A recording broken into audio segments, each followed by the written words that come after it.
Hi everyone! So there's a game coming out soon called Sword of Convallaria, and the moment I saw images, I knew I had to try this game. It just looks so much like Final Fantasy Tactics. And as my followers know, I absolutely love Final Fantasy Tactics. It's my favorite Final Fantasy, and it's definitely within the top 3 for my favorite games of all time. So when I saw footage of the gameplay for Sword of Convallaria, I absolutely knew I had to check out this game. And I was really excited to try it out, but had a bit of guarded optimism as well. There is a demo out on Steam for Sword of Convallaria, but it's only to test the game. Your progress isn't going to be saved. There's going to be a full server wipe, so just keep that in mind when you're trying out the demo.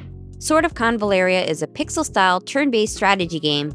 First of all, I really love the music in this game. It has that Final Fantasy Tactics feel. The background music provides such a great atmosphere for this game. The visuals, of course, are reminiscent of games like Final Fantasy Tactics, Tactics Ogre, and Triangle Strategy, which is not a bad thing, because this game will have appeal to people who enjoyed those games, and anyone who enjoys strategy-style games. In Sword of Convallaria, the character designs and sprites are unique, which gives the game its own identity, while appealing to players who like cult classics, like Final Fantasy Tactics and Tactics Ogre, or a game like Triangle Strategy. The story in Sword of Convallaria is quite good. It seems to have a compelling story, where there are high stakes. Much like in Tactics, you never know what's going to happen next. The story is quite extensive in the beginning of the game. The intro is about 30 minutes long, with a few strategy battles in between, but the beginning of the game is mostly dialogue. However, I found the story interesting, so I enjoyed the first hour of the game. You can play this game online or offline, so you can just play offline as a standalone game, which is so amazing. The story also has a bunch of different paths and storylines that you can play through, so you can check out different storylines and, of course, endings, because each storyline path has its own ending. And they plan to expand the story with other chapters in the future, so there's a lot to play through now, and there'll be a lot more to play through later on as they continue to advance and enhance this game.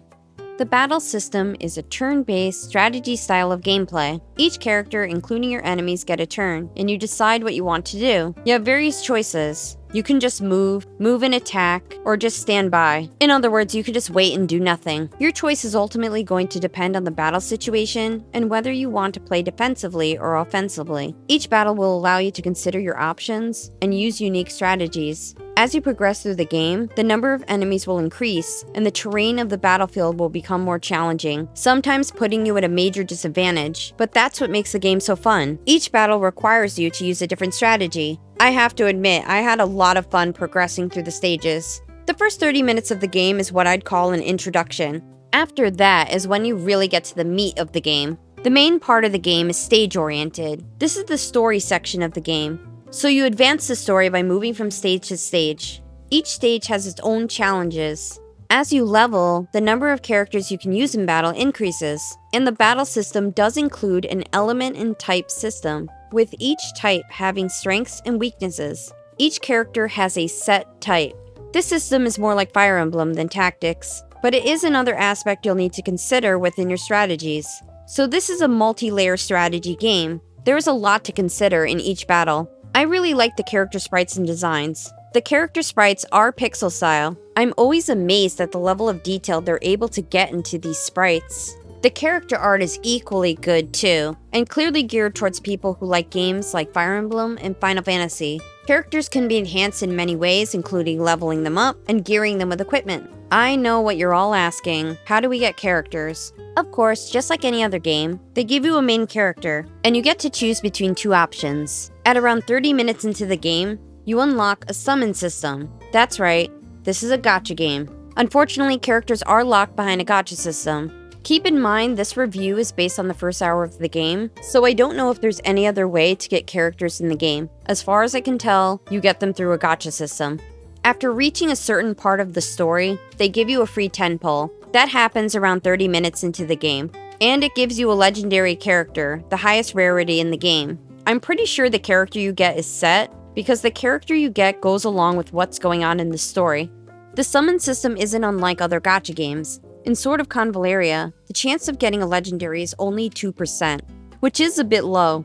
You also have to do 100 summons to guarantee a legendary. From what I've seen within the first hour of gameplay, summon resources are scarce in this game, so you really need to use your resources wisely.